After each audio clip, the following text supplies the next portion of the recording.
ak využijú možnosť stať sa ich akcionármi. Renomované právnické kancelárie však upozorňujú, že to nemusí znamenať, že tak v budúcnosti uvidia všetky svoje peniaze. Podľa právnikov môžu občania v tomto okamihu vymáhať svoje pohľadávky voči nelicencovaným subjektom len v tom prípade, ak sú už splatné. Občania, ktorí sa chcú domôcť svojich peňazí, majú 4 možnosti. Žaloba na súd.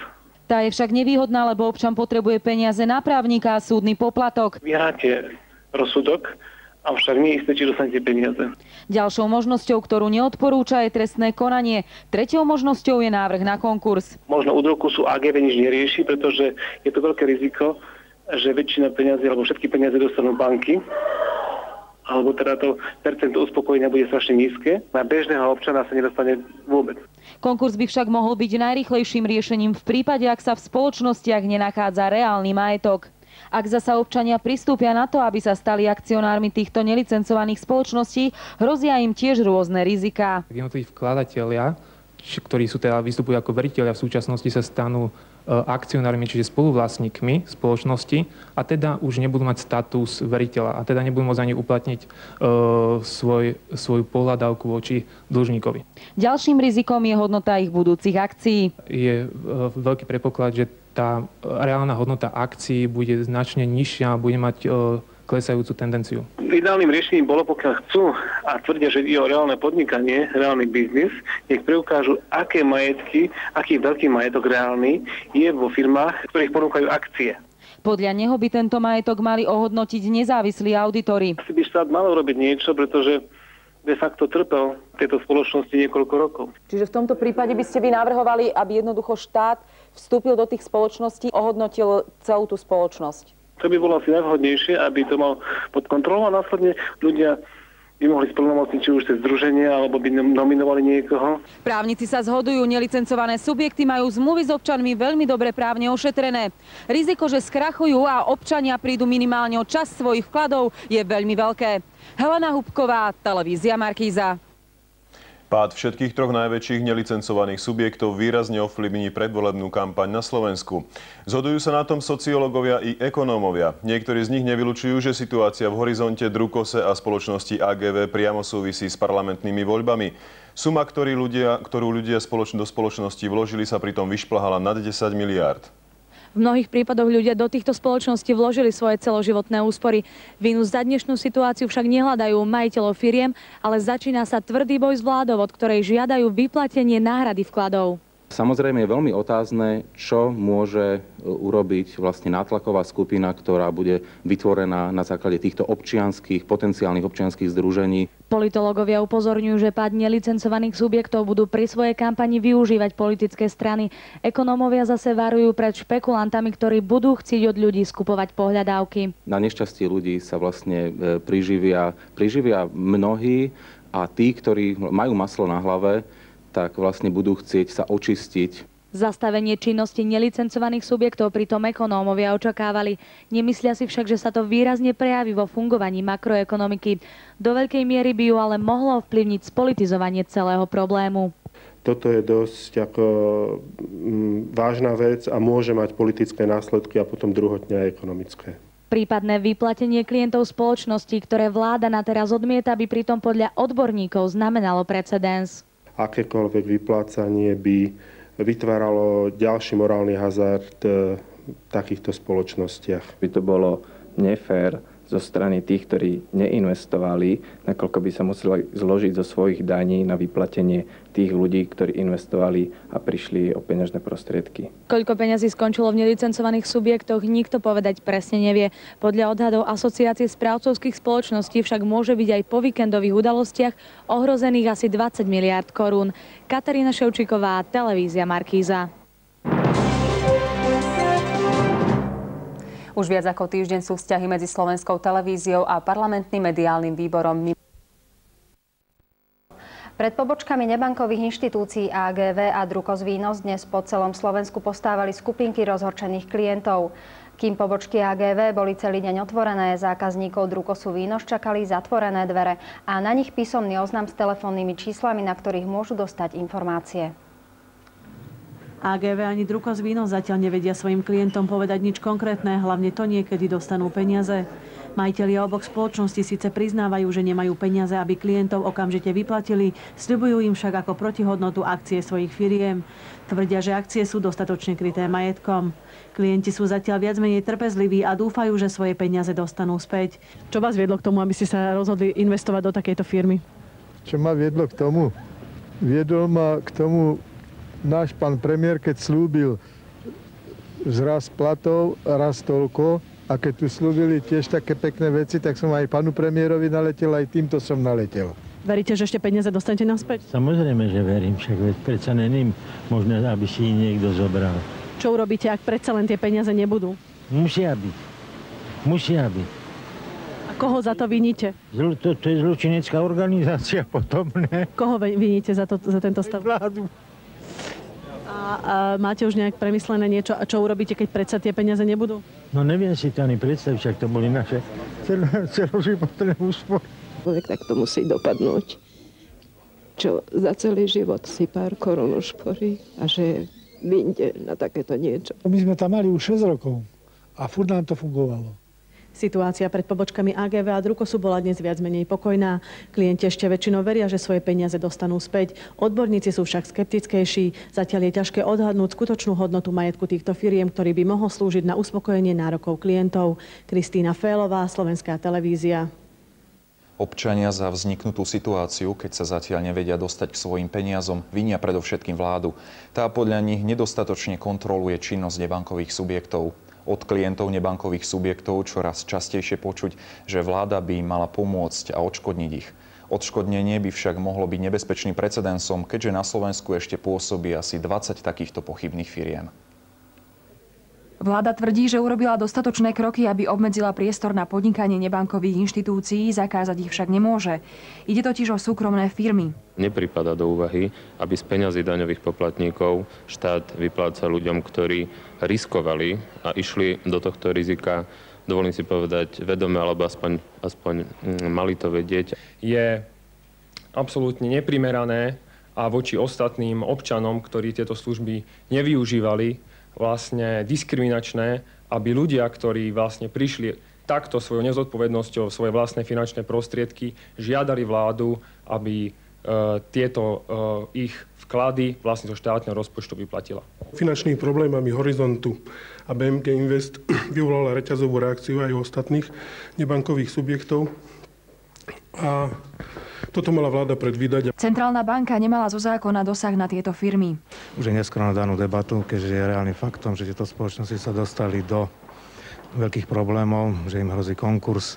Aj Úrad pre finančný trh vyhlásil, že nemá zákonné možnosti takejto spoločnosti kontrolovať a preto nemá ani informácie o stave ich majetku. AGV i Drukos Vínos ponúkajú svojim klientom namiesto hotovosti akcie a tvrdia, že sú kryté dostatočným majetkom. Je veľmi dôležité odlíšiť menovitú hodnotu jednotlivých akcií a reálnu skutočnú a trhovú hodnotu tých akcií, ktorá môže byť značne odlišná a vzhľadom na súčasný stav priebeh udalostí tá tendencia reálnej hodnoty akcií môže byť veľmi prudko klesajúca. Právnik preto klientom odporúča, aby akcie po ich získaní ponúkli cez inzerát na odkúpenie.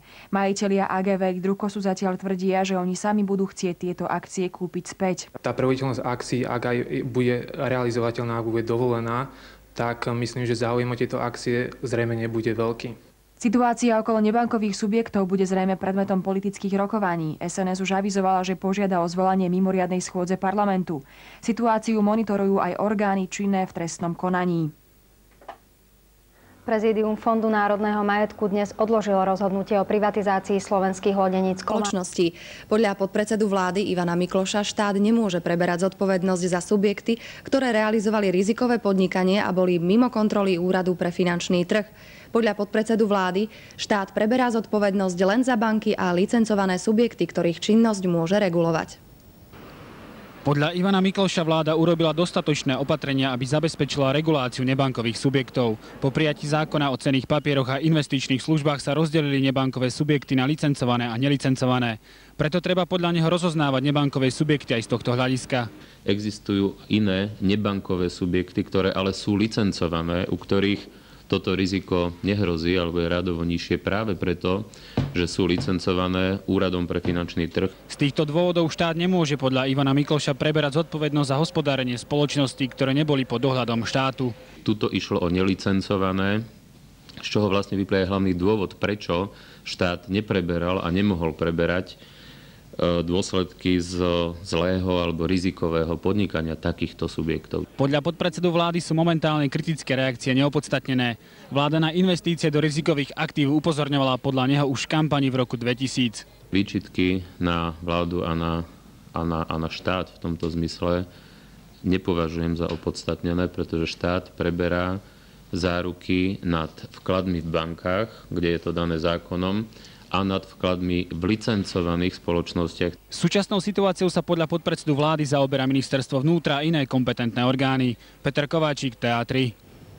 Vedenie spoločnosti AGV SRO rozhodlo, že klienti, ktorí do spoločnosti vložili peniaze, dostanú namiesto nich akcie AGV akciovej spoločnosti. Podobným spôsobom chce postupovať aj Drukos. František Mojžiš tvrdí, že akcie, ktoré ponúka ľuďom, majú svoju cenu zhmotnenú v majetku spoločnosti Drukos.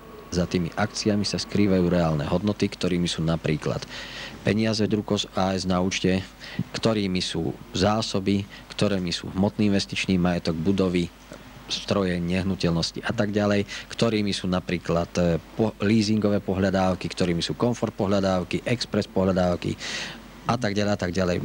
Hodnota akcií je otázna, pretože podľa analytikov nakladanie s majetkom nebankových inštitúcií a výška zhodnotenia investícií nie je transparentná. Vydaním akcií na meno hrozí, že nebankové inštitúcie sa budú snažiť získať výplaty pre klientov prostredníctvom tzv. Garančného fondu. Ten vznikol novým zákonom o cenných papieroch a investičných službách k 1. januáru tohto roku. Vzniká tu teraz istá obava, že či spoločnosť AGV alebo Drukos neuskutoční takú transformáciu, ktorá by oprávňovala, aby mohla čerpať prostriedky z garančného fondu. Bude ale záležať naozaj od toho, ako efektívne bude realizovať existujúci zákon Úrad pre finančný trh. To je otázka na Radu Garančného fondu investícií a Rada Garančného fondu investícií zatiaľ neexistuje, lebo jej ustanovujúca schôdza bola zvolaná na 13. júna. Možnosť, že by klienti týchto subjektov boli vyplatení z Garančného fondu, ktorý vznikne podľa nového zákona o cenných papieroch, rezolútne vylučujem a odmietam, pretože z Garančného fondu môžu byť vyplácané len náhrady za nedostupný klientský majetok výlučne klientov obchodníkov s cennými papiermi. Zástupcovia AGV už dnes rokovali so strediskom cenných papierov o nahlasovaní zmeny v akcionárskej štruktúre. Drukos tak zatiaľ neurobil. Silvia Nosálová, TA3.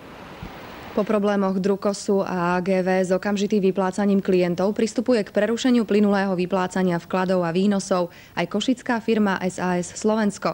Ako TASR informoval hovorca firmy Vladimír Špinar, spoločnosť SAS tým reaguje na zvýšený záujem svojich klientov o predčasné vyplatenie vkladov.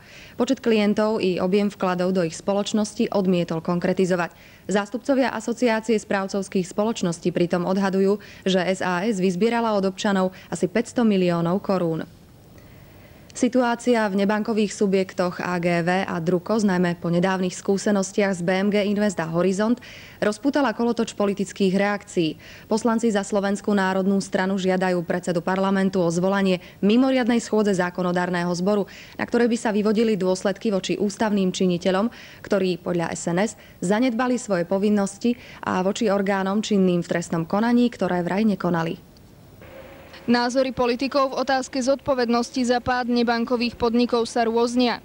Zhodujú sa azda len v tom, že šéfovia týchto firiem už pri začiatkoch podnikania vedeli, že ich činnosť je založená na zneužívaní dôvery občanov. Zo zákona zodpovednosť má Národná banka, pretože tieto AGV, Horizont a Drukos a všetky podobné v podstate páchali bankovú činnosť. Poviem páchali, pretože podpisovali také zmluvy s vkladateľmi, ako keby boli banka. A zo zákona toto smie robiť iba banka. Odborníci na kapitálový trh, či je to z asociácie obchodníkov s cennými papiermi a ďalší, už analyzovali so svojimi právnikmi tento problém a právne jednoznačne mohla zakročiť Národná banka a nezakročila. Národnej banke zo zákona nenáleží kompetencia zodpovedať za nebankové subjekty. Napriek tomu Národná banka veľakrát upozorňovala na to, že podnikať takýmto spôsobom, ako občania podnikali, je veľmi rizikové. Ex-ministerka financií už v júli minulého roku podala na generálnu prokuratúru podnet na prešetrenie činnosti trojice firiem. Trestné oznámenia sa vzťahovali na šéfov BMG, Horizont a AGV. Podala som to pretože som mala dôvodné podozrenie, že existuje tu určité prepojenie medzi týmito spoločnosťami, že zlá finančná situácia v Horizonte a BMG sa bude riešiť určitým presunom aktív, vkladov do ďalšej, tretej z týchto spoločností, do AGV. A uviedla som, že ide tu o podozrenie z trestného činu sprenevery a podvodu. Myslím si, že ministerstvo financií nemohlo urobiť viacej, nemohlo zhromažďovať samozrejme dôkazný materiál.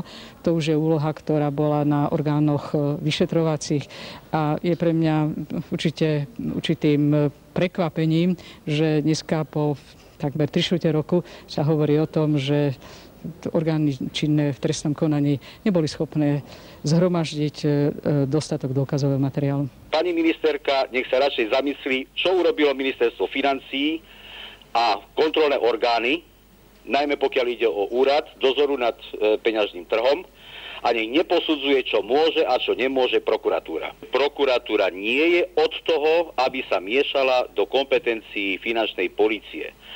Polícia v zmysle zákona o policajnom zbore objasňuje trestné činy ich páchateľov. Toto generálna prokuratúra vôbec nemôže robiť. Jednoducho nemá na to ani zmocnenie, nemá na to ani mechanizmy a právne prostriedky. Minister vnútra v telefonickom rozhovore pre Teatry potvrdil, že sa osobne zaujíma o situáciu v trojci nebankových subjektoch. Nevylúčil však ani nepotvrdil, že ich činnosť vyšetruje finančná polícia. Tá zodpovednosť je jednoznačne na vláde Slovenskej republiky a na úradu pre finančný trh, pretože aj napriek signalizáciám, ktoré tu boli, že tá situácia BMG Invest a Horizonte je mimoriadne zložitá, vláda nekonala a nezabezpečila ochranu veriteľov. Zodpovednosť za situáciu v nebankových financiách.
SAS Slovensko dočasne zastavila vyplácanie vkladov svojich klientov. Ide o spoločnosť, ktorá prevádzkuje ziskové záložne a v podobnej situácii bola už v roku 1997. Vtedy ju zachránil predaj opozičného denníka. Horizont spustil lavínu, ktorá zasiahla ďalšiu firmu. V SAS pripúšťajú, nie sme schopní okamžite vyplatiť všetky vklady, ale výnosy áno. My už s takouto situáciou máme isté skúsenosti, takže si myslím, že sme schopní prežiť. V SAS tvrdia, my nie sme Drukos, AGV ani Horizont. Naša firma je jednoznačne záložným domom, prevádzkujeme záložne na celom Slovensku. Zjednodušene povedané, klient poskytol peniaze firme, firma ich požičala s úrokom v záložni a o zisk sa podelila s klientom. V poslednom čase sme garantovali 9% čistý výnos ročne. Dnešný problém SAS je v tom, že peniaze sú v obehu a spoločnosť nie je schopná okamžite vyplatiť pôvodné vklady. Podľa odhadu Asociácie správcovských spoločností môže ísť o 0,5 miliardy. Presným číslom sa nebudem vyjadrovať, ale je to približne na tej úrovni. V SAS teraz upokojujú klientov, istotou má byť založený majetok dlžníkov. Je to zaručené niekoľkonásobne. Spoločnosť SAS sa ale napriek všetkému do problémov dostala. Vo firme sú presvedčení, je to domino, ktoré teraz ohrozuje každého. Ivan Janda, televízia Markíza. V najbližších dňoch môže na Slovensku vzniknúť nová politická strana. Strana poškodených pôdu. Stretli sa v budove Krajského úradu. Vláda to povolila, vláda o tom vedela, vláda z toho brala dane, vláda je teda zodpovedná. To si myslia klienti BMG Investu a Horizontu. Ja si myslím, že mali zakročiť. Pod dohľadom 6 rokov by to malo mať. Proste nechali ich kľudne kradnúť. Klienti podpisovali petíciu, vláda by mala zasiahnuť. A nemôžu nám zakryť oči. Klienti oboch firiem sa spájajú s ďalšími. Vládne nie, nechcú počuť. Naše ďalšie kroky budú žiaľ Bohu len cestou proste nátlakových akcií. Klienti chcú, aby ich vláda odškodnila tak, ako to urobila v prípade bank. Nech nájdú spôsob, ako riešiť túto problematiku oni. Klienti už jednoznačne hovoria o svojej politickej sile. Založíme aj ďalšiu stranu. Ak klienti neúspejú, strana podvedených občanov chce ísť už do tohtoročných volieb. Keď si to bude situácia vyžadovať, pôjdeme do toho. Oklamaní klienti teraz zvažujú všetky možnosti. Ústavný súd, Európsky súd pre ľudské práva, vlastnú politickú stranu alebo bojkot volieb. V každom prípade chcú svoje peniaze. Ivan Janda, televízia Markíza. Situácia okolo problémových nebankových subjektov nadobúda viac politický ako odborný charakter. Väčšina strán sa z toho snaží vytlcť politický kapitál a tak nielen opozičné strany, ale aj SOP a SDL chcú klientom týchto subjektov vyplatiť aspoň časť straty zo štátneho rozpočtu. Paradoxne však minister financií František Hajnovič, nominovaný práve SDL, považuje vyplatenie klientov za nemožné. Podľa neho na to neexistuje žiadny zákonný dôvod. Podľa Pavla Hamžíka by mali byť odškodnení postihnutí klienti nebankových subjektov, a to minimálne do výšky profitu štátu z ich podnikania. Títo ľudia nepostupovali v rozpore so zákonom, postupovali v súlade so zákonnými podmienkami a bežne môžeme od človeka očakávať, že ak je niečo dovolené, že tomu môže dôverovať. Obyčajné upozornenie na rizika takéhoto podnikania je alibizmus. Premiér Mikuláš Dzurinda označil tieto úvahy za scestné, minister financií František Hajnovič za politicky motivované. Pán Hamžík má dosť intelektu na to, aby chápal, že ak by sme takto pojali problém, potom by sme mali uhrádzať straty všetkým skrachovaným firmám. Musím sa spýtať otvorene, či tí, ktorí neinkasovali tie vysoké výnosy z týchto investícií, budú súhlasiť s tým, aby sa verejné prostriedky, keď sa vytvoria zákonné predpoklady, použili na odškodnenie takýchto investorov. Je treba, aby orgány činné v trestnom konaní a sudcovia si uvedomili, že ich nezávislosť začína a končí tam, kde začínajú a končia ich povinnosti pracovné. Mali by veľmi rýchlo konať v tom zmysle, aby sa majetok a peniaze ďalej nerozkrádal, aby sa dostal do rúk tých ľudí, ktorí dôverovali týmto spoločnostiam a boli oklamaní. Aktuálne už svojim klientom nevyplácajú vklady 4 nebankové subjekty, no zdá sa, že takýto návrh nemá momentálne ani reálnu, ani politickú podporu. Pre televíziu Markíza Silvia Kajanková. Slovenské vyšetrovacie orgány zatiaľ evidujú iba trestné oznámenia na Horizont Slovakia a AGV. Mnoho klientov sa však obáva, že šéfovia problémových nebankových subjektov odídu do zahraničia. Predčasom tak urobil majiteľ BMG a Horizontu Vladimír Fruni. Minister vnútra Ivan Šimko sa však prípadného odchodu majiteľov neobáva. Ak by sa vedenie potápajúcich sa nebankových subjektov rozhodlo nasledovať kroky šéfa BMG Invest a Horizontu Slovakia Vladimíra Fruniho, hranice majú voľné a teda môžu opustiť Slovensko. Podľa ministra vnútra Ivana Šimka ich však jeho rezort vie v prípade potreby dostať späť. Isté. Minister sa neobáva, že by ostatní šéfovia potápajúcich sa nebankových subjektov utekali pred zodpovednosťou za hranice. Pasy im zatiaľ odobraté neboli. Niektoré veci jednoducho sa môžu robiť len vtedy, keď je na to právny titul. To znamená, keď tu existuje právny dôvod na to, aby sa vykonali. Pokiaľ ide o tú vašu otázku, nebudem v tejto chvíli konkrétny a nebudem hovoriť, do ktorej z týchto kategórií patria. I keď šéf BMG sa ukrýva za hranicami, šéf Drukosu tak urobiť nemieni. Neuvažoval som ani nechystám sa opustiť Slovensko, pretože jednak som to mohol urobiť už dávno, tie ponuky na to boli, dokonca taký ako keby tlak. A za druhé, prvou radou mojou úlohou a prvorady mojim dnes už životným cieľom je, aby som uspokojil klientov. V podobnom duchu sa vyjadril aj konateľ AGV Matúš Grega. I keď poškodení klienti sa dožadujú trestnoprávnej zodpovednosti, zatiaľ obvinený nikto nebol. Zatiaľ nie je konkrétna osoba obvinená, na to je potrebná väčšia suma dôkazov. Majitelia nebankových subjektov sa snažia... A tichých spoločníkov Horizontu Slovakia a BMG Investu sa dnes v popoludnejších hodinách zišlo v priestoroch Krajského úradu v Košiciach. Stretnutie zorganizovala spoločnosť na ochranu občanov poškodených záložňami, ktorá vznikla v roku 2000. Niektorí z poškodených dokonca uvažujú o založení vlastnej politickej strany. Hlavným cieľom stretnutia bolo podľa organizátorov schválenie petície, ktorou sa zúčastnení dožadujú zvýšenej pozornosti zániku nebankových subjektov, najmä zo strany vlády a parlamentu. Podľa nich práve vláda nesie hlavnú zodpovednosť za súčasný stav. Keby to boli zakázali, tak by sa toto nebolo konalo.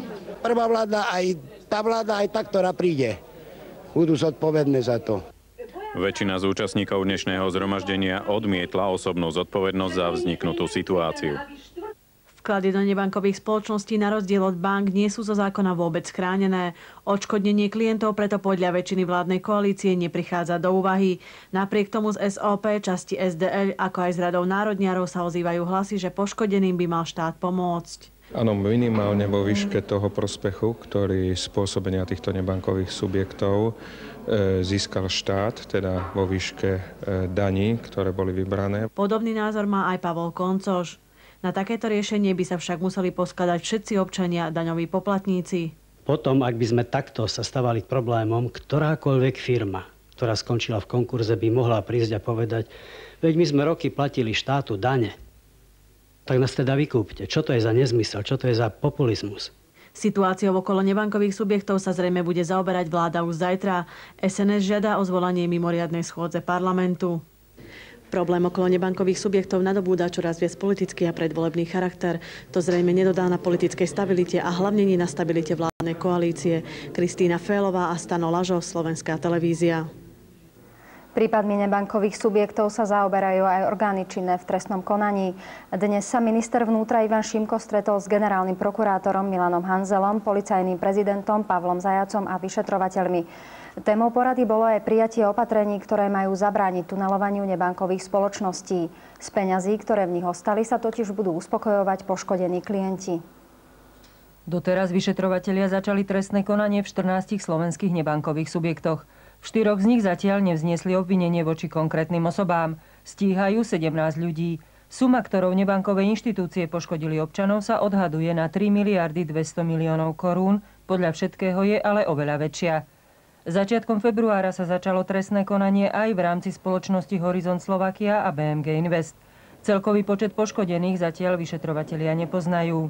Keď je len v Bratislavskom kraji vyše 13 000 poškodených, koľko je potom na celom Slovensku? Nemám presnú informáciu, ale určite je niekoľko desiatok tisícov. Všetkých poškodených bude musieť vyšetrovateľ vypočuť, preto sa vyšetrovanie neúmerne predĺží. Robia sa nejaké kroky preto, aby sa zmrazili účty, alebo proste, aby sa zmrazil ten stav v nebankových inštitúciách, aby sa náhodou nevykradli? Vykonáva sa množstvo operatívnych úkonov. Niektoré je lepšie, keď budem precizovať až vtedy, keď budeme už za celou akciou. Prečo nemôžete byť konkrétnejšie? Ešte nič konkrétne nemáte v rukách, alebo nechcete niečo pokaziť? Tá druhá alternatíva je pravdivá. Akékoľvek konkrétne fakty o preverovaní nebankových subjektov odmietol poskytnúť aj viceprezident policajného zboru Ľuba Lesná, Slovenská televízia. Získali na úrokoch, ktoré tam boli podstatne väčšie. To je krádež tisícročia, ale kľudne sa prizeráme, áno, okradníme celý národ, všetkých ľudí, prečo by nie? Vláda momentálne sa z toho vyzúva. Vedela o tom vláda, aj ministerstvo financií vedelo, že robia určité kroky, ktoré nie sú fér. Vedenie SOPO mieni v nátlakových akciách naďalej pokračovať aj v ďalších slovenských mestách. Príbeh o podvedených klientoch bude mať v ďalších dňoch svoje pokračovanie. Panika v dáve však neustále stúpa a klienti sa so svojimi vkladmi nechcú tak ľahko rozlúčiť. Z Košic Mária Adamová, Teatry. Problémy viacerých nebankových subjektov pripravili 10 000 občanov o značné finančné prostriedky, v nejednom prípade o celoživotné úspory. Väčšina z nich si už uvedomila, že sa ich vklady nenávratne stratili. Viacerí z poškodených klientov sa tak dostali do komplikovanej situácie, ktoré riešenie nepoznajú a nejednému z nich to spôsobilo psychické problémy. Na psychiatrov sa na celom Slovensku obracia čoraz viac poškodených klientov nebankových subjektov. Dokonca sa už začalo hovoriť s istou nadsádzkou o novom type psychickej poruchy. Je to jeden z takých nových fenoménov, ktoré sa tu objavili. Samozrejme, že nedá sa vylúčiť, že tá škála tej intenzity bude od veľmi ľahkých reaktívnych porúch až po veľmi ťažké, ktoré môžu naozaj vyžadovať tie psychofarmaká a môžu znamenať veľmi intenzívne prejavy takýchto porúch aj, povedzme, čo je myšlienky na smrť. Podľa psychiatrov by bola v týchto prípadoch najúčinnejšia tzv. Kauzálna liečba, čo by znamenalo, že nebankové subjekty vrátia klientom peniaze. Peter Malár, Teatry. Strana Demokratickej ľavice je pripravená dokončiť volebné obdobie tejto vlády. Predseda SDL Pavel Koncoš to vyhlásil. Vyvolala ju situácia v najväčších nebankových subjektoch, ktoré zastavili vyplácanie vkladov a výnosov pre svojich klientov. A tých je pritom okolo 200 000. Aj o tom bude dnešné sito s predsedom SDL Pavlom Koncošom. Dobrý večer, prajem. Predsedom vlády a SDK Mikulášom Dzurindom. Dobrý večer. A predsedom Smeru Robertom Ficom. Dobrý večer. Traja hostia, 3 nominácie na Zrnko múdrosti. Tu sú.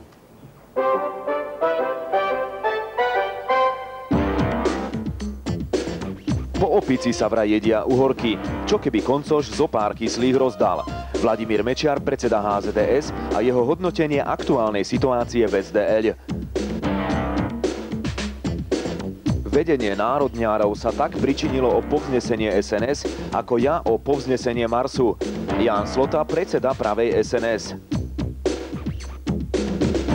Nebudem zbytočne dráždiť ľudí. Nakoniec môj miláčik mal už 10 rokov a trápili ho starecké neduhy. Monika Beňová, podpredsedníčka strany Smer, takto so smútkom vysvetlila, prečo predala svoj luxusný Jaguar. To sú nominanti na Zrnko múdrosti a tu sú dominantné témy dnešného sita. 3 najväčšie nebankové subjekty na Slovensku zastavili vyplácanie vkladov a výnosov. K BMG, Drukosu a AGV sa včera pridala aj firma SAS Slovensko. O svoje peniaze tak môže prísť takmer 200 000 klientov. Tí do nebankových inštitúcií vložili viac ako 15 miliard korún. Klienti požadujú od vlády, aby im uhradila finančné prostriedky, o ktoré môžu prísť. Premiér Dzurinda to však jednoznačne odmietol. Podľa odhadov pôsobí na Slovensku ešte ďalších 20 nelicencovaných spoločností. O peniaze ide aj pri privatizácii SPP. Koaličná búrka, ktorú kvôli privatizácii plynárni rozpútala SDL, však už skončila. Ďalšie zotrvanie v koalícii ale ľavičiari podmienujú podporou ich viacerých legislatívnych návrhov. K dnešnej horúcej téme vám ponúkame aj mini-referendovú otázku. Tá dnešná znie: súhlasíte s tým, aby na vyplácanie poškodených klientov nebankových subjektov použila vláda peniaze všetkých občanov? K tejto otázke sa počas relácie môžete vyjadriť, či už súhlasne alebo nesúhlasne. Vaše hlasy na konci relácie vyhodnotíme. Takže páni, poďme k tej naozaj horúcej téme dnešných dní, a to je situácia v nebankových inštitúciách. Možno taká prvá úvodná otázka na každého z vás, aby sme si tak vyjasnili možno trošku aj hracie plochy. Kto je zodpovedný? Pán Koncoš. Zodpovední sú predovšetkým tí, ktorí celú hru a celé pyramidové hry rozohrali.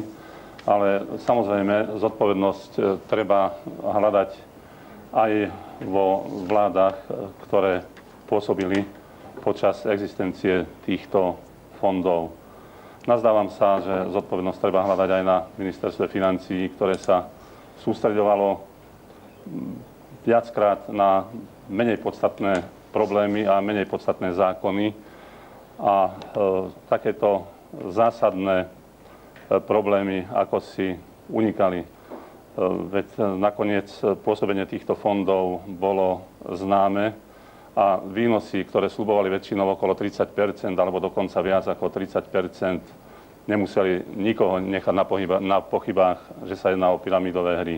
V konečnom dôsledku sa nazdávam, že viac pozornosti bolo treba venovať aj zo strany podpredsedu vlády Mikloša, pretože aj z jeho pozície bolo treba venovať pozornosť aj samozrejme ekonomickým rezortom a tejto problematike. Pochopiteľne, že treba hovoriť aj o, nechcem povedať, určite neskúsenosti, niekedy naivite vkladateľov, alebo možno ľudí, ktorí očakávali, že práve vo fondoch najlepšie zhodnotia svoje prostriedky. Pán premiér? Ten začiatok by som prevzal od pána predsedu SDL. V skutku najviac zodpovední sú tí, ktorí vlastne takéto firmy zakladali a získavali od občanov peniaze.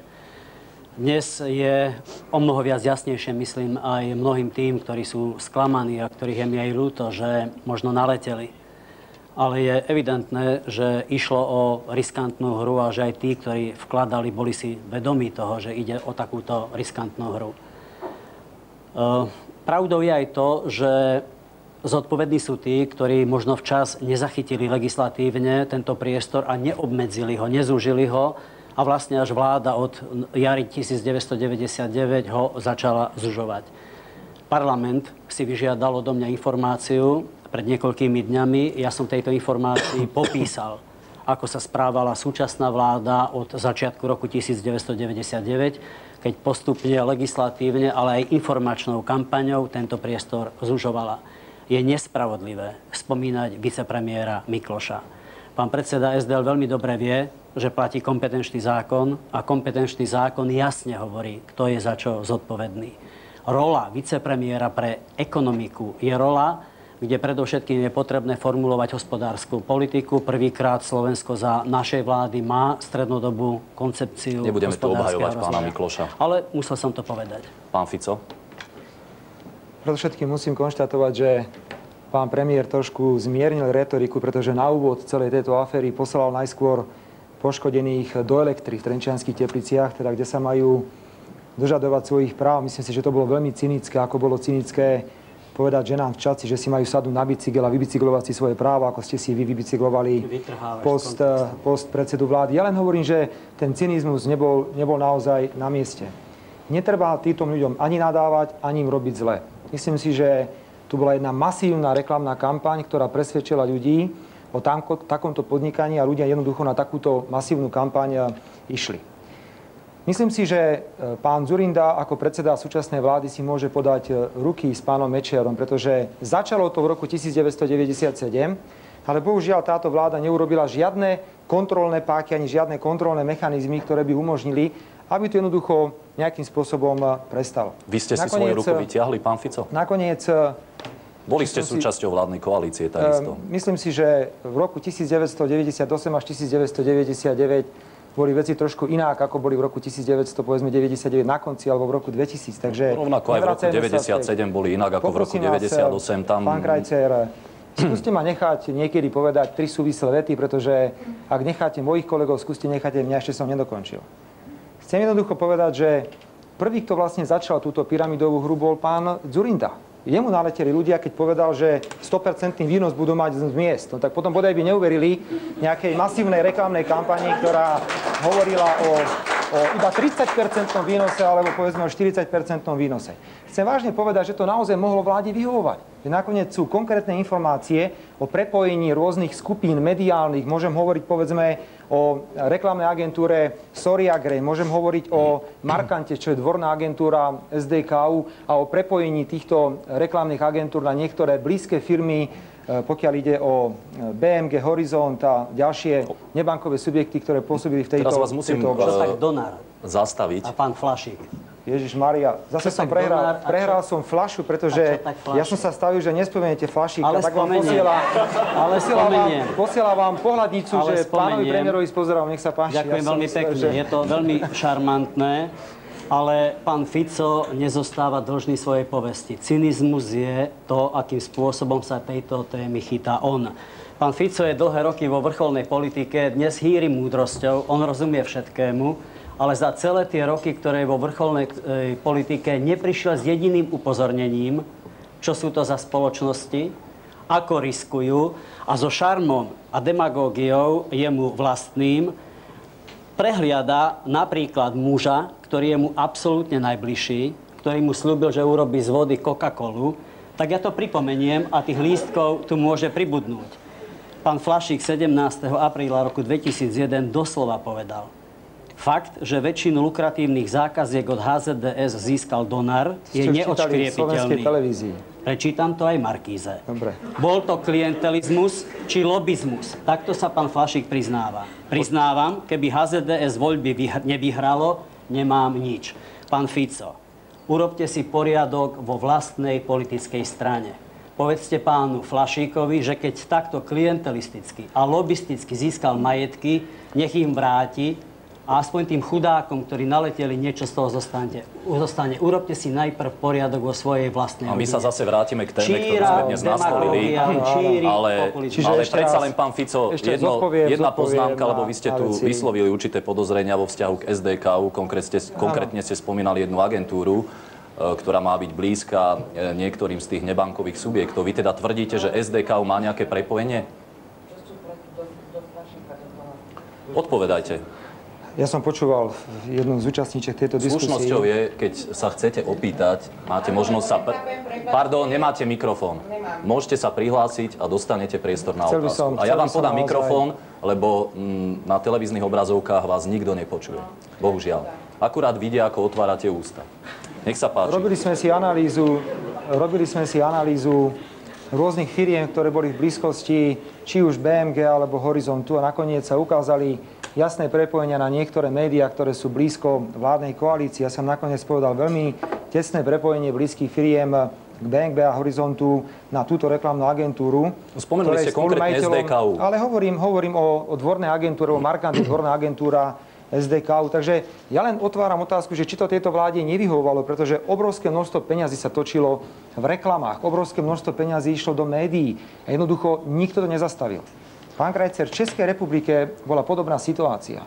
V Českej republike bez akýchkoľvek ťažkostí začali trestné stíhanie pre trestný čin podvodu a nedovoleného podnikania. Okamžite zaistili majetok a myslím si, že množstvo ľudí v Českej republike bude do určitej miery aj odškodnených. Takže ja odmietam tvrdiť, že na vine sú iba ľudia, ktorí podľahli v nejakej reklamnej kampani. O 5 sekúnd pred hlavnými správami sa pravidelne objavovala masívna reklama a čo je pre mňa zarážajúce, mám dnešné a včerajšie noviny. Napriek tomu, že sobotu Drukos oznámil, že nebude ďalej vyplácať alebo teda zatvorí niektoré svoje pobočky, vo významných denníkoch sa objavujú naďalej včera a dnes obrovské reklamy na túto spoločnosť, čo považujem za absolútne neetické a nenormálne. Zdá sa, že denníky si plnia zmluvy, ktoré mali dlhodobo uzavreté. Myslím si, že od takejto zmluvy treba okamžite odstúpiť, ak sa ukáže, že táto spoločnosť, ktorá takúto reklamu púšťa, už nie je schopná si splniť to, čo tu je napísané, dostať viac, silnú spoločnosť a tak ďalej a tak ďalej. Ja si myslím, že na vytváranie podmienok a pravidel hry sú tu iné inštitúcie, dokonca aj Národná rada, ktorej ste členom, kde ste navrhli viacero legislatívnych iniciatív. Dala sa obmedziť aj reklama, dokonca na legislatívnej rade vlády v roku 2000 bol takýto návrh. Bohužiaľ neprešiel v príslušnom zákone, ale vráťme sa teraz späť k tej téme, ak dovolíte. Chcel som jednoducho povedať, že máme iný pohľad na zodpovednosť ľudí možno, ako predniesol pán premiér alebo povedzme pán minister pôdohospodárstva. Áno, uznávame, že majú určitú mieru spolu zodpovednosti za to, že išli do tejto formy podnikania u nebankových subjektov. Na druhej strane však vidíme rovnako veľkú zodpovednosť vlády a ja poviem o konkrétnom projekte, čo sa dá urobiť, aby sme týchto ľudí aspoň čiastočne odškodnili. Dobre, pán Koncoš dosť dlho nehovoril, myslím si, že mu patrí teraz priestor. Vy ste tiež spomínali, že tú zodpovednosť má vláda. To znamená, že aj vy osobne pociťujete určitú zodpovednosť za tým vývojom, lebo tak poviem to tak celkom na rovinu. Pravdu povedať, ste tu trošku menovali svojich tradičných oponentov v minulosti pani Šmegnerov, teraz pána Mikloša. Čiže skúste konkretizovať, v čom tá vláda jednoducho zlyhala. V podstate môžeme sa pohybovať v dvoch úrovniach, aby sme už išli konkrétnejšie ďalej. Jedna vec je vytvorenie legislatívnych podmienok, to znamená akýchsi pravidiel hry, kde vláda, povedzme, predložila, respektíve boli aj schválené niektoré zákony. Otázkou je ich dostatočná účinnosť. Druhá vec je, povedzme, účinná kampaň, ktorá by ľuďom vysvetlila, že investovať do týchto subjektov je obrovským rizikom. Ešte šťastne, že SDO nemá nejaké blízke médiá, ako to tu zaznelo, že niektoré koaličné strany a vládne strany majú blízke médiá a určité prepojenia, ale aby som bol veľmi konkrétny. Nazdávam sa, že nemožno povedať a nemožno uprieť, že tá legislatíva sa neprijímala, avšak treba si uvedomiť, že zákon o kontrole kapitálového trhu, o dozore nad kapitálovým trhom v konečnom dôsledku platí len od 1.1.2002. Teda pomerne neskoro.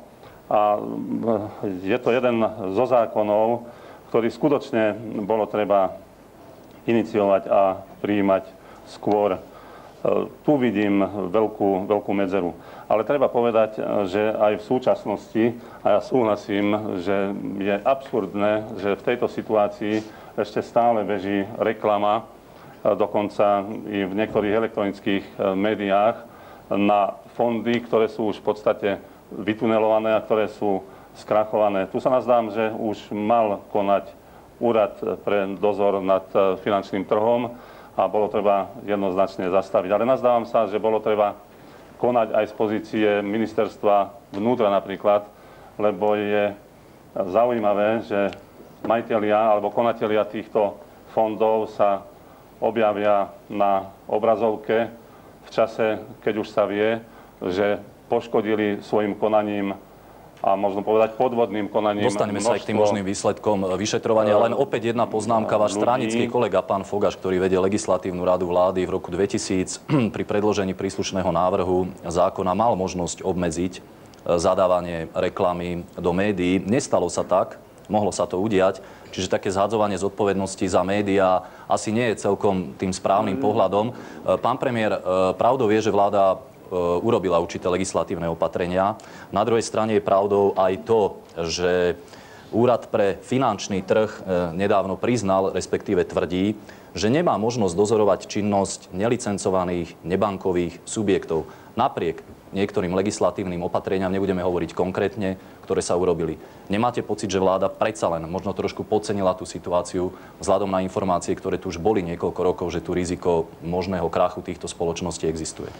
Nemyslím, že podcenila, aj keď vždy sa nájdú ľudia, ktorí môžu povedať aj, že neskoro a že sme mohli konať viac, alebo rozprávajú takéto nezmysly, ako pred chvíľou hovoril pán Fico, hygienisticky zneužívajú túto situáciu. Zajtra bude na vláde o tom opäť reč. Stranický kolega pána Koncoša bude hovoriť o tom, ako prebieha znovu prehodnotenie na ministerstve financií, či je možné ešte niečo urobiť, najmä vzhľadom na súčasnú situáciu a do budúcnosti. Viem, že sú tam ľudia zo Svetovej banky, že sa vykonáva čosi ako taký komplexný audit, či tá legislatíva je dobrá, alebo dokonca nadštandardná. Ale prečo až teraz, keď sa vedelo? Nie, od začiatku roku 1999 sme pristúpili, bol to súbor viacerých právnych noriem, pretože nebolo jednoduché do rozbehnutého vlaku vkročiť. Všetky tie procesy sa spúšťali niekedy v roku 1995-1996. Otázkou bolo, ako vlastne toho zajaca, ktorý už utekal veľkou rýchlosťou, chytať za chvost. Prvýkrát sme na rokovaní vlády o tom hovorili na jar v 99. V roku 2000 sme platili zo štátnych peňazí takúto informačnú kampaň. Bola vysielaná aj v Markíze, v slovenskej televízii. Toto je konkrétne inzerát v denníku Nový čas. Skúsime takú malú skúšku, pán premiér. Skúsime sa opýtať ľudí, nakoľko registrovali takúto kampaň a povedzme iniciatívy vlády, lebo to je taký ten druhý pilier alebo druhá možnosť pre exekutívu niečo s tým urobiť, upozorňovať. Konec koncov aj v Českej republike Komisia pre cenné papiere ako príslušný úrad, ktorý má možnosť dozerať alebo dohliadať na fungovanie nebankových inštitúcií. Jej hlavnou náplňou, pán Fico, to je reakcia trošku aj na vás, že v Čechách sú možno tvrdší. Tam je tiež hlavnou náplňou príslušného úradu upozorňovať ľudí na to, že je to rizikové podnikanie. Ale opýtame sa ľudí, že či zaregistrovali, povedzme, v predchádzajúcich 2 rokoch takéto kampane. Tak v tom objeme, v akom prebiehali reklamy na tieto fondy skrachované, tak určite sa to nedalo porovnávať s touto, ktorú predostal pán premiér, že určite tam bol nepomer. A zaregistrovali ste takú kampaň, kde by, povedzme, vláda upozorňovala na rizikovosť takýchto investícií? Ja som zaregistroval, akože, že určití politici, určité osoby informovali, ale takto akože kampaň, reklamu, žoty to nie. Čo vy? Takisto reklamnú kampaň som nezaregistroval, ale niektorí politici takisto informovali som. Ministerka Šmegnerová, povedzme? Áno, napríklad, hej. Nech sa páči. Nie, nezaregistroval som. Nie? Čo vy? Nezaregistrovala. Ja si myslím, že obchodný zákonník by niečo takéto vôbec nemal dovoliť. Takže si myslíte, že je zlá legislatíva? Áno. Čo vy? No, ja som zaregistroval, lebo trošku robím do financií, ale myslím, že pani Šmegnerová raz v televízii vystúpila s tým, že je to rizikové podnikanie, ale chýbala tomu razancia a väčší priestor sa tomu mal venovať. Dobre, to je samozrejme nereprezentatívny názor ľudí, ale predsa len určitý pohľad v celku zaujímavý, minimálne aj tým rozložením tých názorov. Čiže, pán predseda, vy trváte na tom, ak dovolíte, posúvame sa už ďalej, vy trváte na tom, že vláda urobila dosť aj v otázke informovania? Toto je veľmi relatívne. Kto kedy a vo svojej činnosti môže takto odpovedať jednoznačne pozitívne. Ale fakt je ten, že sme sa tomu venovali od jary 1999. Parlament som informoval, že sme prijali celú škálu právnych noriem. Konajú dnes aj pán minister financií, aj pán minister vnútra a je v našom záujme, ak sa ešte ukáže, že môžeme tento priestor zúžiť, tak to urobíme. Ale je treba, aby sme boli poctiví. Každý, kto takúto zmluvu podpisoval ju vedome, bol si vedomý podmienok, musel si byť vedomý toho, že banky zďaleka takéto úroky neposkytujú. Dnes som čítal v Pravde príspevok nositeľa Nobelovej ceny zo Spojených štátov. Viete, že aj Američania majú s Enronom problémy, s derivátmi, ktoré táto spoločnosť poskytovala. A veľmi sa mi páčilo, keď hovoril, že aj v tej legislatíve je treba dať pozor na to, aby z jednej strany nebolo možné bezbrehé podnikanie, ale na strane druhej nemôžete ten priestor zúžiť tak, že sa podnikať nedá. A on, nositeľ Nobelovej ceny, veľmi apeloval aj na etiku v podnikaní, aj na etiku v takých celkových vzťahoch, aby ľudia sme boli tiež zodpovední a aby sme si boli tejto zodpovednosti vedomí. Trošku zlomyselne dodám, že rovnako nositeľ Nobelovej ceny upozorňoval na to, ako povedzme Enron finančne podporoval niektorých politikov republikánskej strany, ale...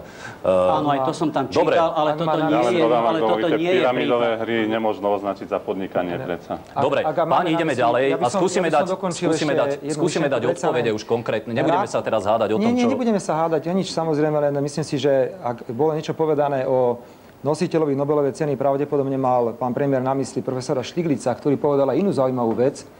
Okrem iného študuje slovenský kapitálový systém preto, lebo sme ho dokázali ako jediný skorumpovať na svete. Čiže aj v tomto pravdepodobne Slovenská republika má nejaké priority. Ďaká takým ľuďom ako pán Flašík, ktorý v období HZDS ukázali, ako sa má korumpovať, ktorí sa dodnes stýkajú s takými hviezdami slovenského podnikateľského neba, ako je pán Pór.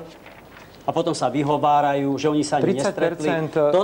Toto sú príklady, ktoré dávajú vaši ľudia, a z ktorých potom predseda Smeru takto neseriózne ťaží. Ja som vám hovoril, pán Fico, že poďme ďalej. 30% legislatívnych iniciatív v parlamente je schválených v skrátenom legislatívnom konaní. Vláda nás nie jedenkrát prinútila v parlamente, aby sme prijali do 24 hodín zákon. O kvalite týchto zákonov nechcem teraz hovoriť. Čo bránilo vláde Slovenskej republiky? Lebo poslanci nemôžu dávať v skrátenom legislatívnom konaní návrhy.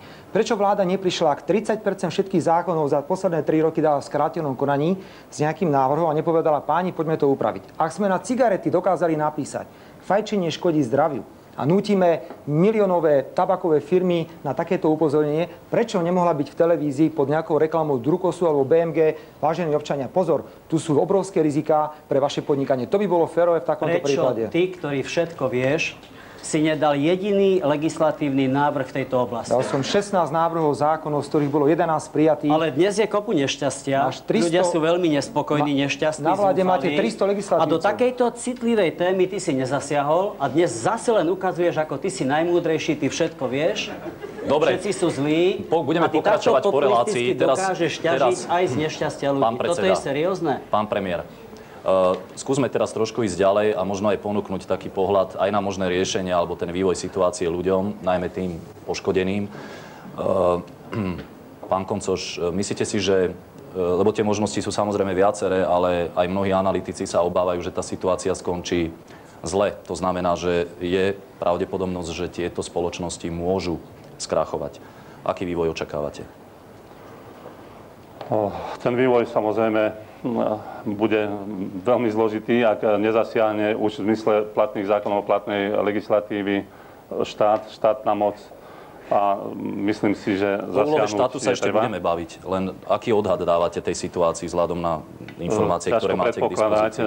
Už tu zaznelo, že zatiaľ fondy, ktoré skrachovali, ktoré išli do bankrotu, mali na zhromaždení asi 15 miliard korún od občanov, čo je samozrejme... No, ja vás opravím, oni ešte nešli do bankrotu. No... Ani neskrachovali. Je tam samozrejme nápis zatvorené a konatelia či majitelia fondov sú za hranicami. Čiže obávate sa toho najhoršieho? Obávam sa toho najhoršieho. Nazdávam sa, že už tie fondy, ktoré zavreli svoje kancelárie a svoje priestory, jednoducho nikto neoživia, nikto neotvorí. V každom prípade by tu bolo treba konať, opakujem, aj z pozície ministerstva. Budeme sa ešte vnútra, o tom baviť. Čo ďalej, pán premiér? Aj z pozície ministerstva financií a bolo by treba zablokovať majetok týchto organizácií tak, aby čosi predsa len zostalo aj na odškodnenie občanov. Jednoducho nedá sa povedať, že občania sú si sami na vine, pretože tá vina naozaj je aj na štáte. Štát nemôže nechať jednoducho občanov na svojvôľu takýchto inštitúcií. Takže treba hľadať možnosti. Predovšetkým však treba zbilancovať jednak počty občanov, ktorí vložili svoje prostriedky do týchto fondov, ale treba zbilancovať aj prostriedky, ktoré sa otáčali v týchto fondoch a na základe takejto inventúry, na základe takejto inventarizácie je treba potom prijať riešenie. Dobre, veľmi krátko teraz. Kolegovia, ak dovolíte, z pravicovej časti vládneho spektra sa nazdávajú, že naozaj je treba ponechať a musia si pomôcť občania sami, riskovali a je to ich chyba. Nazdávam sa, že náš prístup je jednoznačný. Treba hľadať riešenia. Veď nakoniec štát zarobil na daniach, na odvodoch, na dani z príjmu z týchto fondov. Dúfam, že ich platili, že ich výnosy nezostali aj v nedoplatku voči štátu. Naozaj krátko teraz, lebo dostávame sa už od stredu relácie až k záveru pomaly tematicky. Pán predseda vlády, aký vývoj očakávate? Mne je veľmi ľúto. Každého, kto prichádza o svoje peniaze, naozaj veľmi ľúto. Ale nemali by sme ani necitlivo politicky ťažiť z tohoto nešťastia ľudí a nemali by sme vzbudzovať ani falošné nádeje. Prekvapuje ma to, čo hovorí pán predseda SDL. Pretože aj iné firmy, aj živnostníci, aj SROčky, aj akciové spoločnosti, ktoré sa dostávajú do krachu, tiež platia dane. Aj dane z príjmov, aj daň z pridanej hodnoty, aj spotrebnú daň. Toto by bol začiatok konca. Každá skrachovaná firma, ak by sme urobili takýto precedens, by potom mohla prísť. Kam by sme sa dostali? Odpoveď na vašu otázku musia v prvom rade dať majitelia, akcionári príslušných spoločností. Absolútne súhlasím s tým, že musí konať ako na ministerstvo financií, že musí konať ako na ministerstvo vnútra a o krokoch, ktoré budeme prijímať, bude verejnosť informovaná. Robert Fico. Odhad je veľmi jednoduchý. Vláda bude rečniť. A ty čo robíš? Majetky...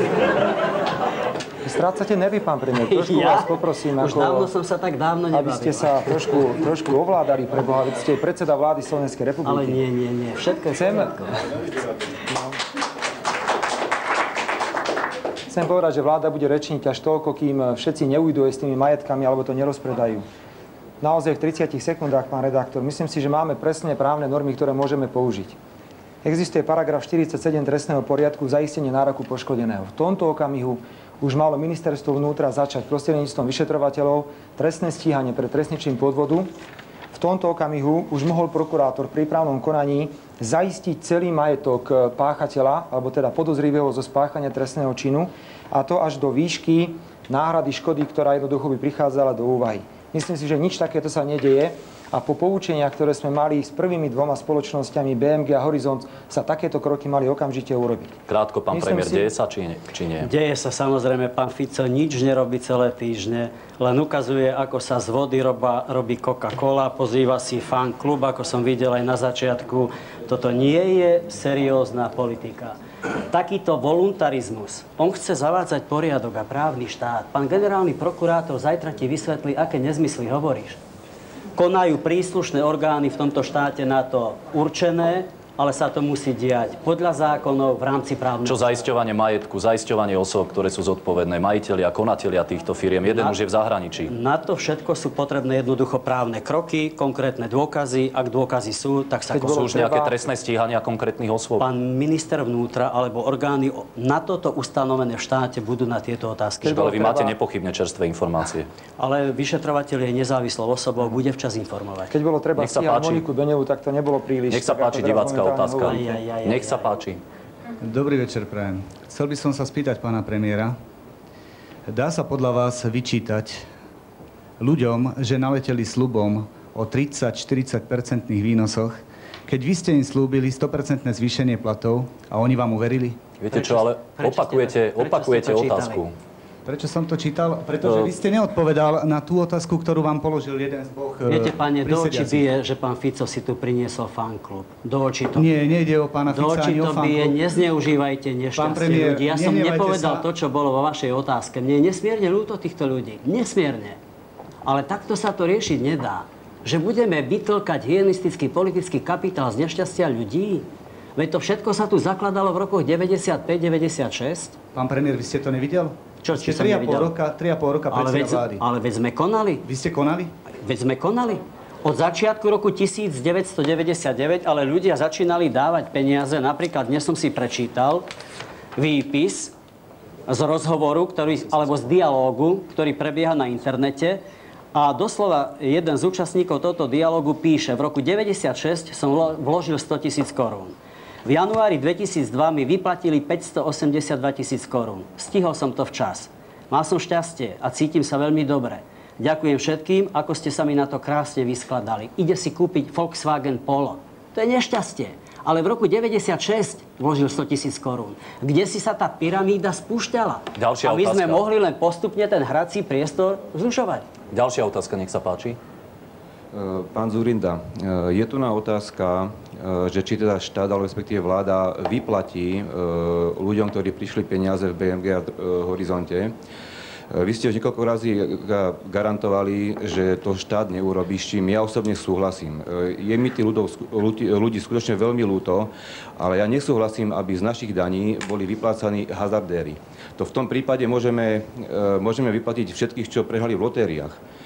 Chcem sa spýtať, že či dokážete aj ďalej garantovať, či nepodľahnete nejakému tlaku nejakých skupín, lebo sa teraz ľudia združujú.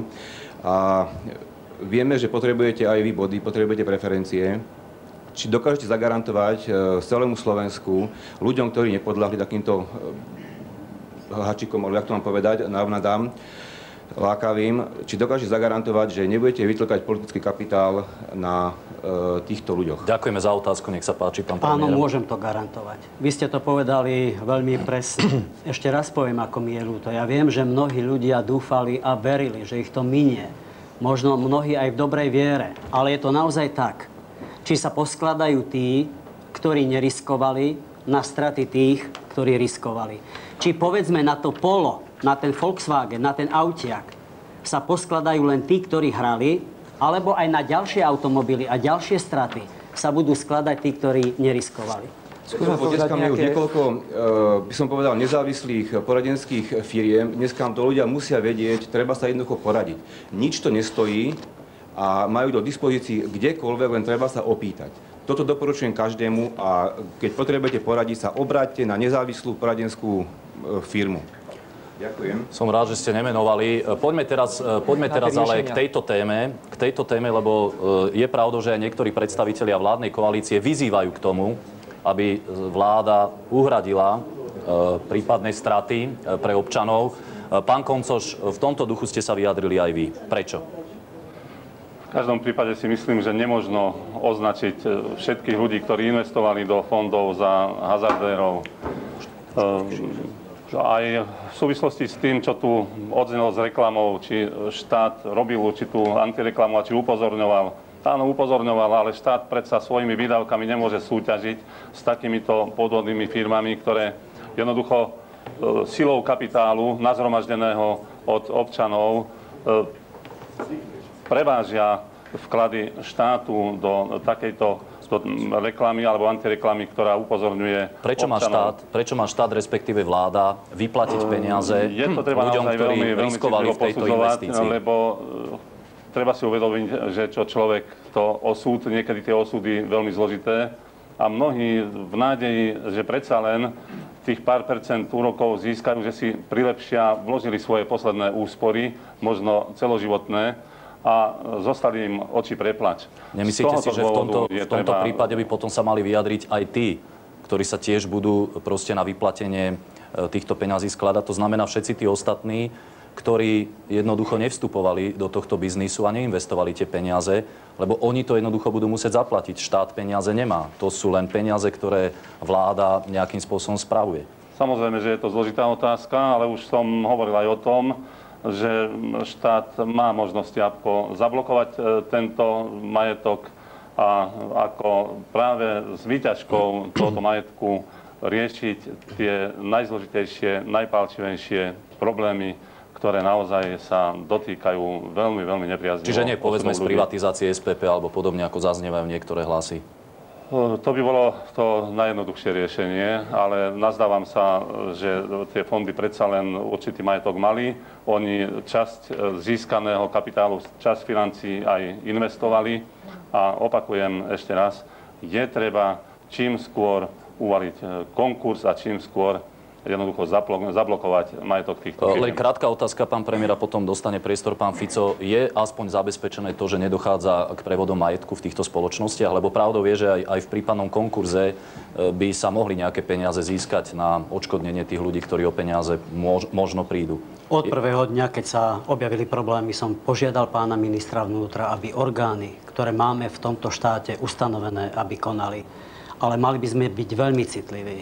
A populizmus, keď ide o nešťastie ľudí, by sme mali hodiť za hlavu. Isté, pýtam sa konkrétnu vec, že či je pod kontrolou majetok tých firiem, ktoré v tejto oblasti podnikali. Ja som vám odpovedal. Len dávam na známosť, že predsa konkurs môže vyhlásiť daná inštitúcia na základe konkrétneho podnetu.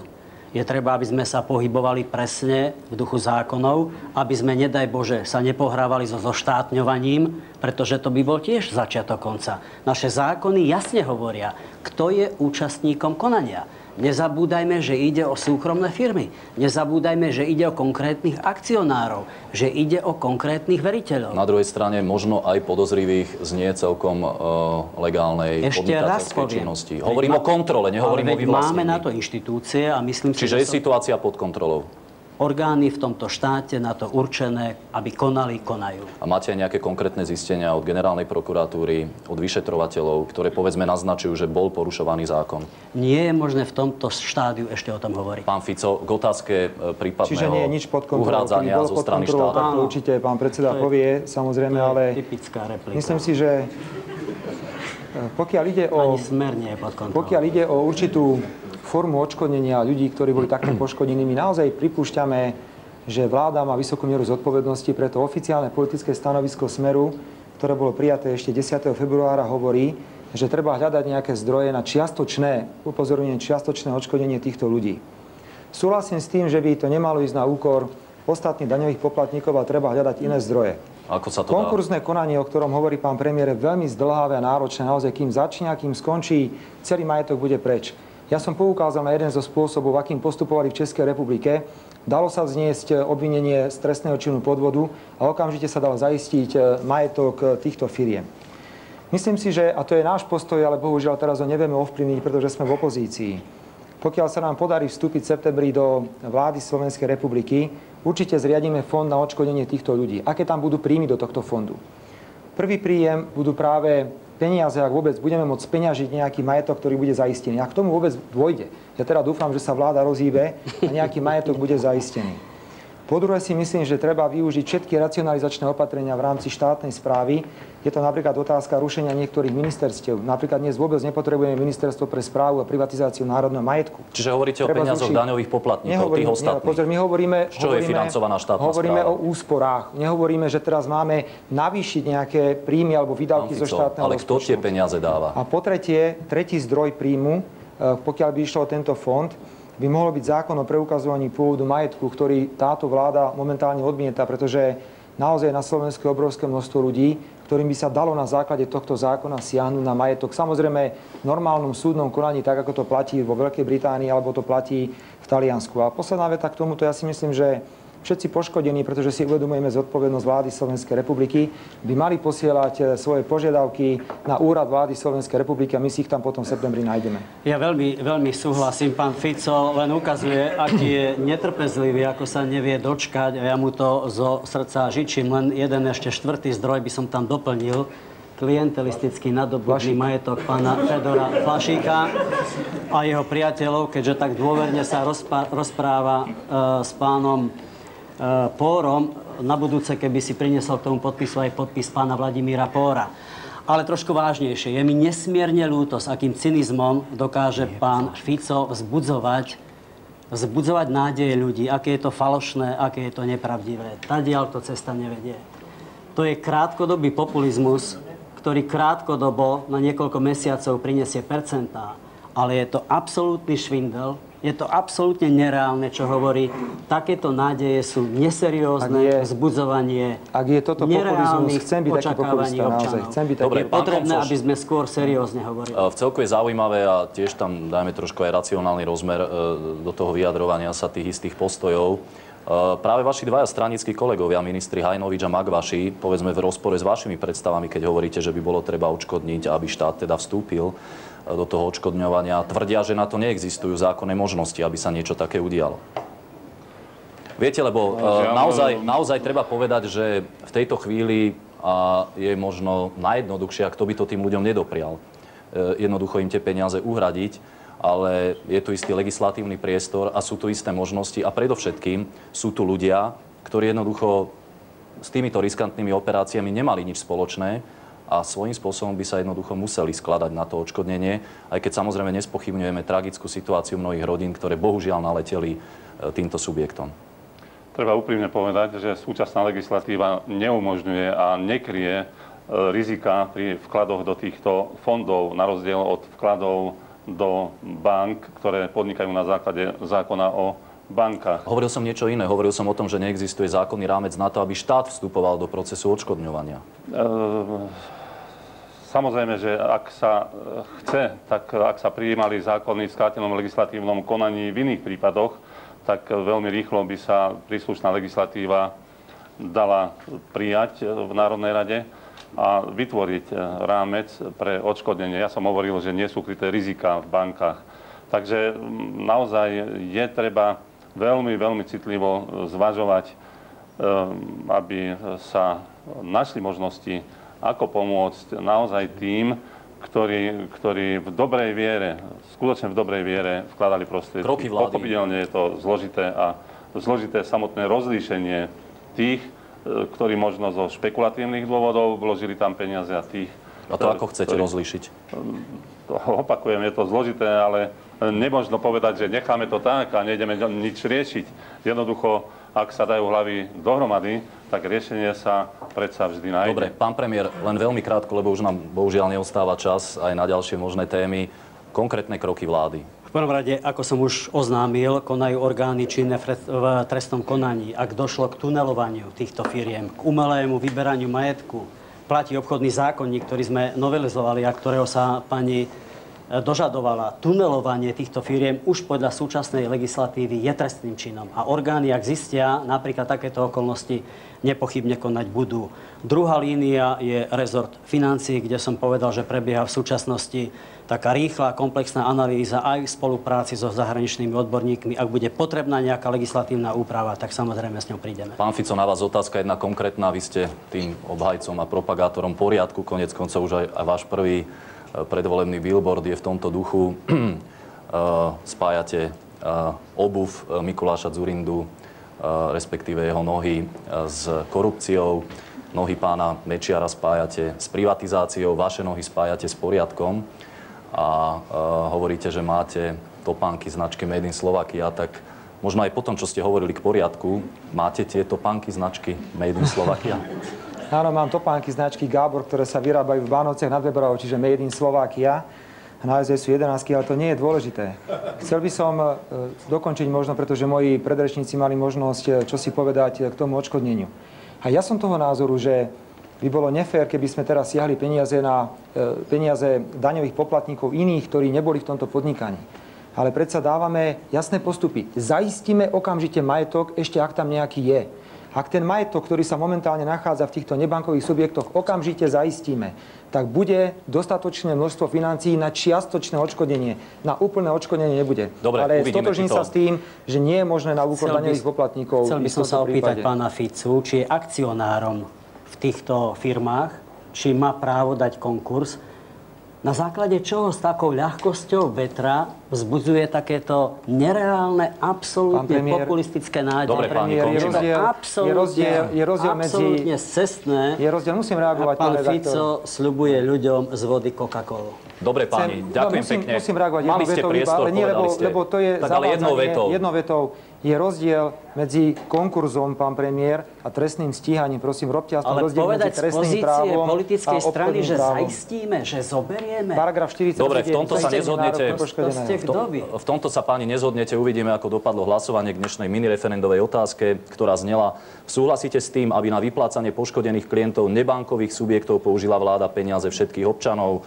Áno, odpovedalo 3367 divákov, drvivá väčšina 10 992 odpovedala nie. Uvidíme teraz v tejto chvíli, ako dopadlo hlasovanie o zrnku múdrosti.